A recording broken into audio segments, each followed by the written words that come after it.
All right, guys, today I just want to talk about crossing the bridge. That's what I'm getting ready to do.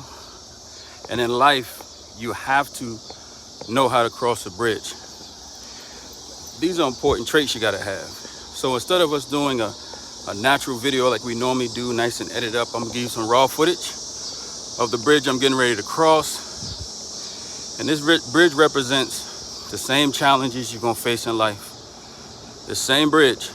So let's have that conversation, because all of us got to cross that bridge. All of us have to do three things. Bridge number one is where you go to work every day and you sell time. As you sell time, your employer buys it. Bridge number three is where you actually bid time. If you're a contractor right now, you're out there bidding time, then that means you're crossing bridge number three. But today, I'm on bridge number two. But today I'm on bridge number three. Bridge number three is important because that bridge is where you learn to buy time. Let me tell you that right now. That's a bridge that's not easy if you're gonna buy time. But if you learn how to buy time on this bridge, you'll never work again. And when you walk in across your bridge, let me just tell you, this bridge is not no easy bridge. You got the left side, you got the right side, you gotta have stamina. So for us today, we need to think about that. I looked in the market today and saw an opportunity, and most of you want to know about business, but let's start off with this reality. What's your first product? As a corporate consultant dealing in marketing, a lot of times people marketing or even helping businesses start up. Your first product, your first is your cash. You have to understand that when you're on the bridge and you got water behind you on either side, and you're walking across the bridge, you need to know that it's not inventory. Sometimes people make that critical mistake. They believe in their heart that money is just a tool and it's not their first product. But here's the truth. If you want to know how to start a business, your first business is handling your cash. How does it look when you have money in your hands that's in your checking account and your savings account, and you decide in your heart that you want to start a business? And that business that you start, you're ignoring that your first product is control of how the outflow of money from your checking account functions. I mean, I'm gonna be honest with you. If you want to be a successful business owner, it's about having cash coming in and reducing how much come out. You gotta be able to keep that. So rule number one, if you're gonna be on the bridge number three in your life, which is buying time of others, you gotta watch the outflows of cash from your checking account. Now remember, your checking account is not a savings account. So what is a checking account? A checking account is an opportunity where businesses take your money from you. You don't get to keep it. One of the things that I learned a long time ago is that most people don't have control over their checking. Now, if you don't have control over your checking, then you don't have opportunities that you can actually leverage cash. That's okay if you don't today, but the question is, are you going to develop that skill? Now, everybody wants to know exactly how it's done. But the only way you can find out how it's done is that you have to, and I mean you have to, cross bridge number three. You have to know that in order for you to be able to go out into the marketplace and change the course of your lineage, you got to be able to hang on to cash. You can't spend it that way. I highly suggest that you understand that diversification does not be part of your vocabulary if you're going to be on this bridge. The bridge that I'm on right now that people are walking, they're passing by me. That's this bridge right here. They're walking on the same bridge as me. But I wonder, how many of the people buy time for a living? Do they buy time or do they sell it? Do they go to employer every day, clock in? If they do, we're on the same bridge, same opportunities. I don't have an advantage over them. But the reality is, they were more disadvantages than I do. Now, even if a guy just rode past me and he's riding a bike. So let's assume that his bike is taken from him, right? They took his bike, he can't ride his bike anymore. Have you ever had your bike taken? Well, I've had my bike taken before, but they didn't take my skill away to be able to ride. It was a temporary setback. Those temporary setbacks don't change the fact that I can ride a bike. So I highly suggest that you understand that if you're going to actually be successful, you have to understand of buying time, focusing on developing the skills to reduce checking outflow, increase saving inflow. Now, saving doesn't mean stagnant money. Let me just tell you that right now. Most people's savings is like this water over here. If I point down here and you look, see this water behind me? This water behind me, it's got a flow to it. It's got a current. I don't know if you guys can see it, but it has a current. It's moving slowly. Well, if it's moving slowly, we got a current. But here's the thing though. That's not how your savings should be functioning. It shouldn't be a slow increase. Now, I know many of you will say, that's normal. Well, you're treating it like actual savings. You're not treating it like it's actual income. So if you're going to be successful and you want to make sure that you can grow as a person, let me just give you another little secret. How you doing today? I'm doing fine. Just live streaming. How you doing, bro? All right. Look at him, heck, I'm crazy. Like, who's this dude talking to us? He's walking. I'm talking to you guys. Not them, but they stopped, the dude mouth drop. But here's the question that I got for you, all right? We got two choices today. If you're on the bridge with me, I'm passing a lot of people. I don't know them. They don't know me. But here's the question. If I want to be successful, I'm going to walk past a lot of people. They're not even going to acknowledge me. They're on their way to do whatever they need to do. And I'm on my way to actually talk to you. So we need to understand that if you're on bridge number 1, okay? You can be on bridge number 1, having fun, or you can be on bridge number 1, selling time the rest of your life. If you're a contractor, you're doing real estate, you're doing any of those things, you bid time. See, we all start off with selling time, then you go to bidding time. Especially if you do any type of commission work, you just bid in time. Second, if you are on bridge 3, one of the things that you can do is you can actually buy time. Let me tell you the challenge of buying time. I want to thank you, Vertical Connection, for tuning on in. Here's the thing. If you're going to buy time, here's one skill you got to have. You got to be a contrarian. You have to know that buying time is a contrarian. Second is you got to be very disciplined, because anyone who's not on bridge 3 can be very undisciplined. They don't have to have a desire to have their savings account grow. They don't have to have a desire to even actually know how to maintain and grow a company. They don't even have to know how to swim, because they're on a bridge. But let me tell you something that's interesting.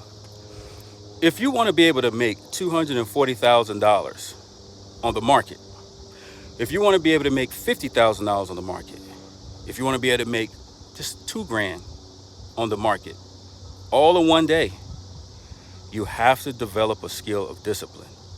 That skill of discipline is a contrarian. See, you got to be an independent thinker.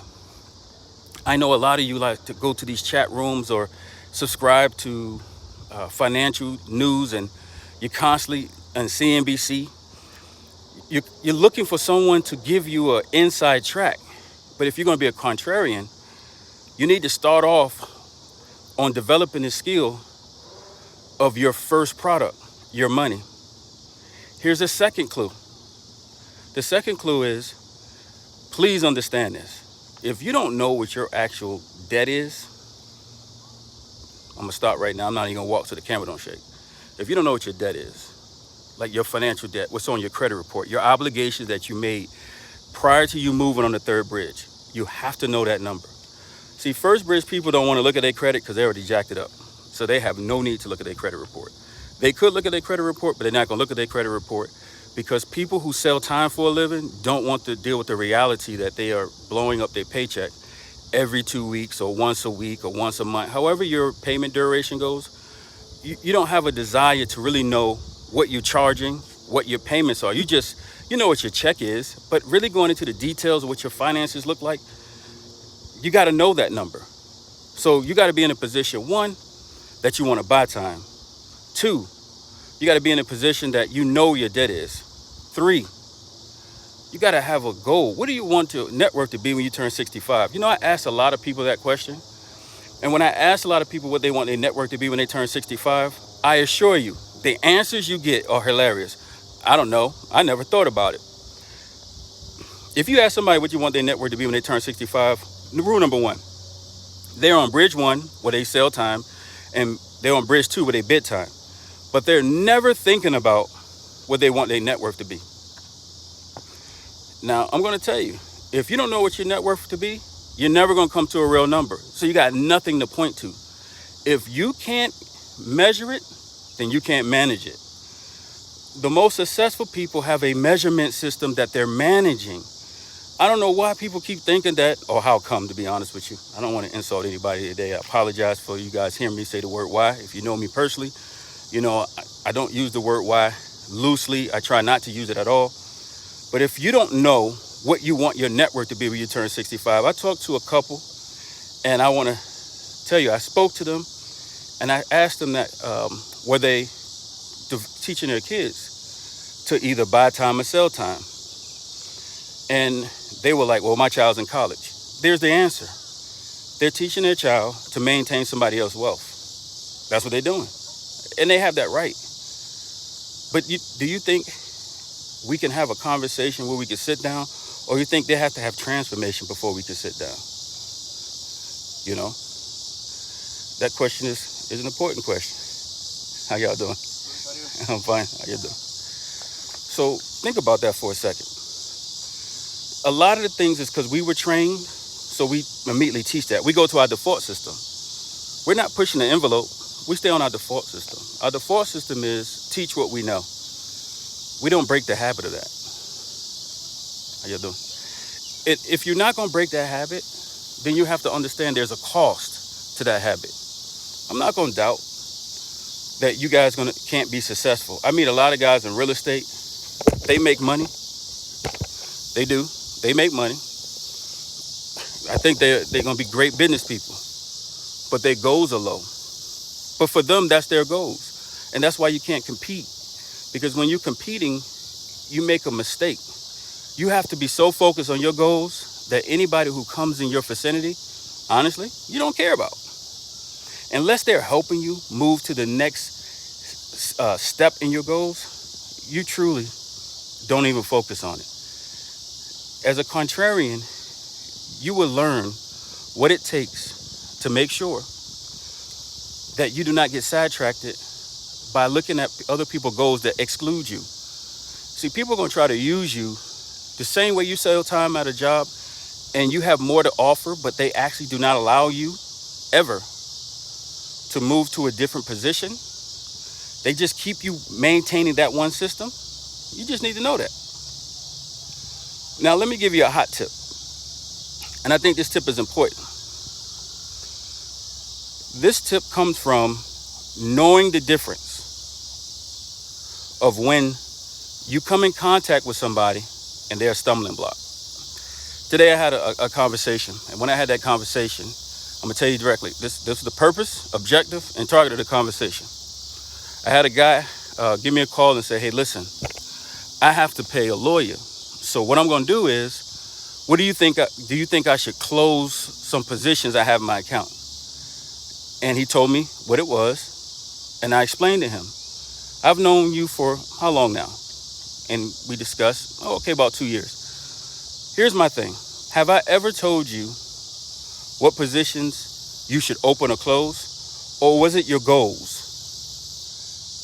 And he says, my goals. What changed?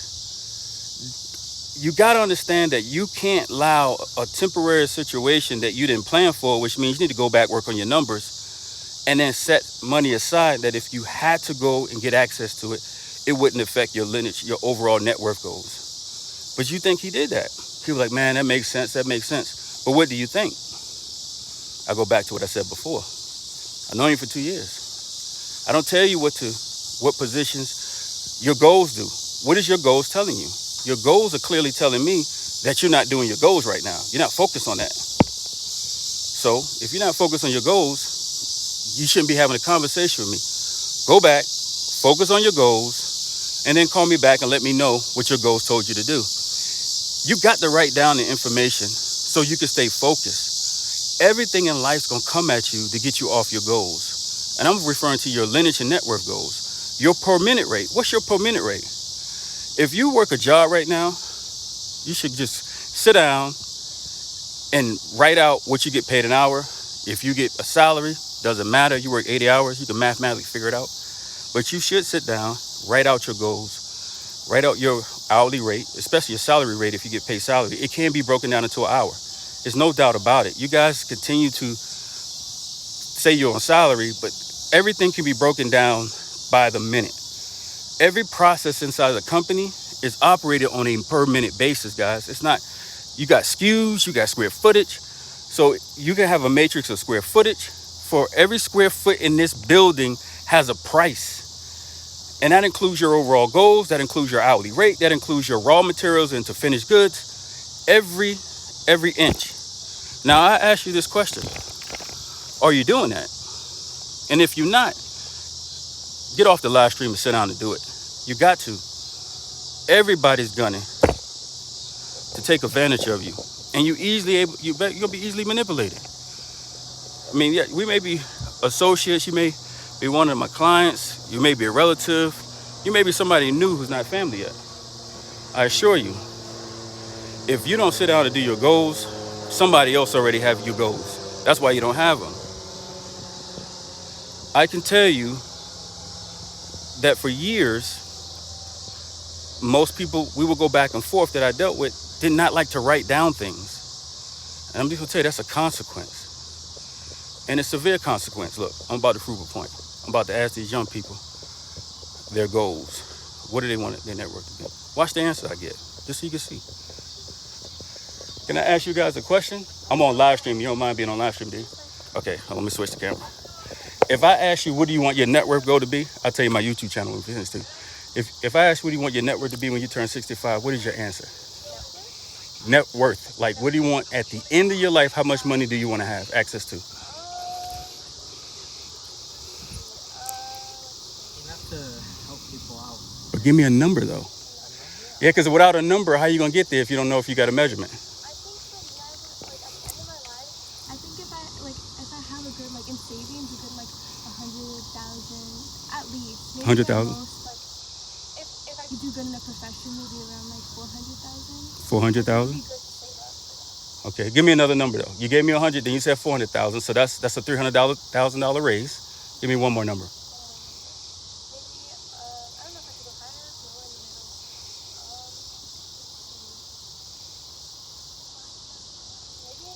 in the middle. 600,000. So you got so you went 600,000. That's a from 100,000 to 600,000 gradually, you got 500K. That's a big raise. How about yourself? I don't know, that's a good question. I mean, I like to be in the millions. Being mean. Okay, that's the first. Give me another number. Okay, I'll say 10 million. Give me one more. Yeah. Look at her faces. 15 million. Okay. Does it make you feel uncomfortable when he says that kind of number, though? Not uncomfortable, honestly. I feel like he could achieve it if he really tries and really is, like, if he tries and he has, like, a lot of faith in himself, especially the rest of his life. If he puts the work into it, I feel like someday he could do it. So it doesn't make me uncomfortable. It's just, like, it's just a lot. It's a lot for me. I know that what I want to do. The thing is, I'm not just thinking about myself. I'm thinking about the people I want to help out and the things I want to do with that money, you know? Okay. So it's like I'm thinking for others too. For others as well? Yeah. So of that 15 million, what portion would you say you'd be providing to others? Well, I would like to say at least half of it. And it's not just a certain thing. Okay. It would be to various things, you know? At least half of it. I would like to give it out to different type of organizations, people, things like that, you know? Now I'm going to challenge you guys to ask your associates when you come in contact with them. And I want you to hear the question. Remember the question is, what do you want your net worth to be? Your worth at the end. How much cash do you want? I want you to offer that question so you can get feedback. Now, the reason for that is this. How will you know if you're going to get to $15 million if you don't have a starting point and a measurement? Because you could be working a job right now that you're only making 50, which means that job is never going to help you get to 15 million. So you're going to have to do something different. Okay. Let me give you the social media. That way you know our channels in case you want to see it. You want to know. Yep. Don't forget to like, subscribe, and follow. Thank Yep. you so much. You're welcome. Yeah, I always ask the questions. Yeah. Have a good rest of your day. You too as well. Thanks for participating. Now, I want to congratulate them because most likely they're college students. That's not an easy question to be asked, but it should be normal. Most people are not asking that question because it's not normal for them. But for you guys, it should be normal. If you check out our channel and you haven't subscribed, just understand that that's a normal question that we always ask. What do you want your net worth to be when you turn 65? I mean, I see people down there playing with the Pelican with their kids. I see people walking. At the end of the day, you see the horizon. You know, my question is, see a tall man looking up, a statue.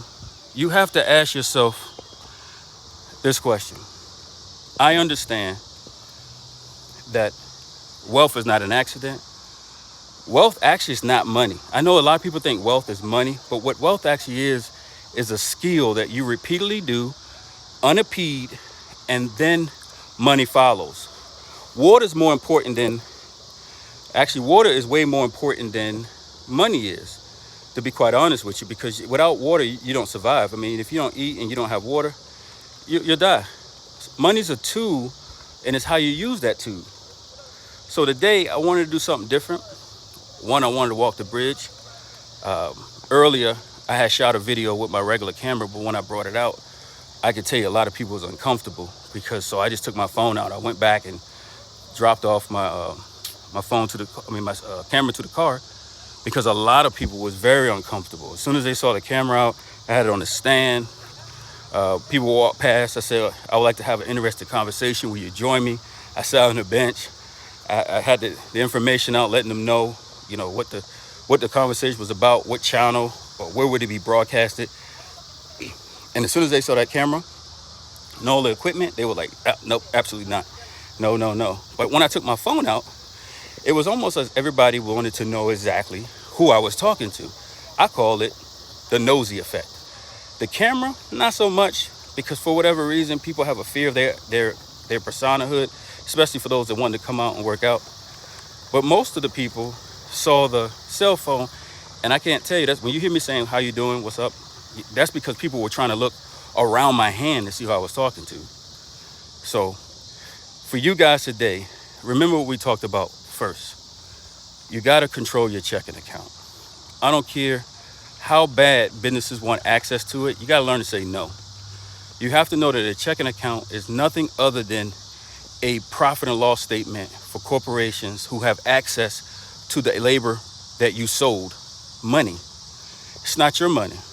It's not. So you need to embrace and grab hold of that. I want to ask this lady right here that same question because she walked past before when I had the other camera and she didn't speak to me. So let me see if she'll ask a question. I have a question for you. I'm live streaming, but I want to ask you a question. Okay. Are you teaching your young son? Let me just show you here. Okay, can't do that way. All right. Are you going to teach your young son to buy others' time, or to sell his time, or to bid his time in order to make money? Sell his time.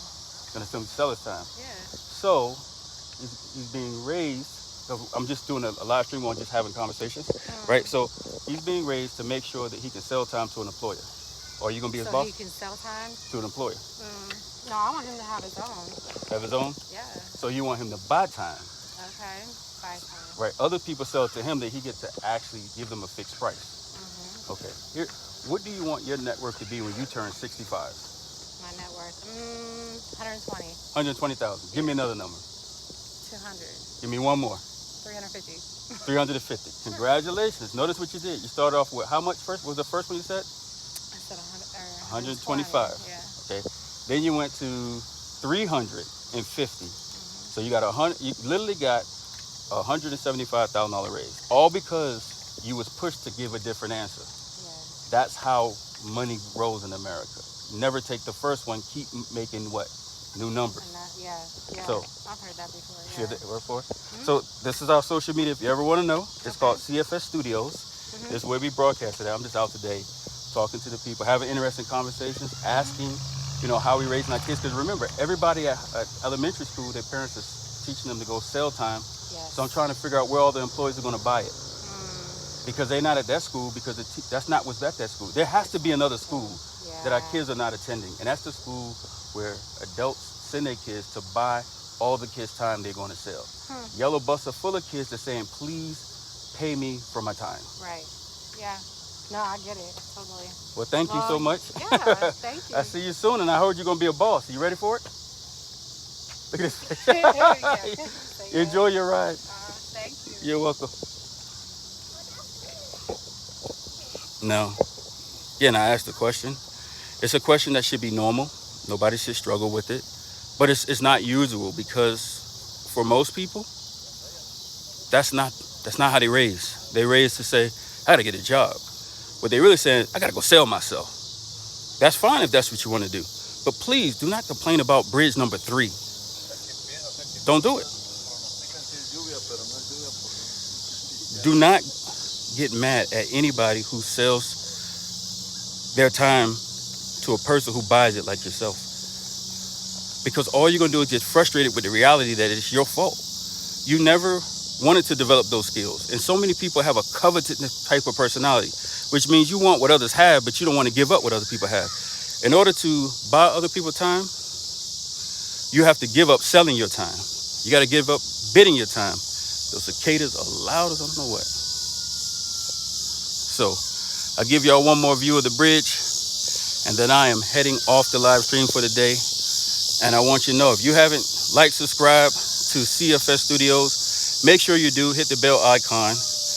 Always don't forget, every Monday, Wednesday, and Friday we do post. You're going to walk past many people. You go to the mall, you go to the gas station. Decide right then and there, whenever you see somebody with something else, ignore it and just focus on your goals, your mission, your drive. Until next time, some kids don't want to walk on this bridge, I understand. Because after I walked all the way across the other side, I said to myself, boy, you should have put on some other shoes. So I definitely encourage you guys to like, subscribe. Don't forget to hit the bell icon. Look out for some content. Next video drops on Friday. If you're part of our private group, you're going to see a video in the joint section drop called How to Be a Good CFO. That's coming out this week. And that's something I think every CFO needs right now. They need actually help knowing how to communicate on stopping the bleeding from checking. You guys have a great day, and thank you for tuning in. And thank everybody who joined into the live stream, even if you was here for a minute. You guys have a great day.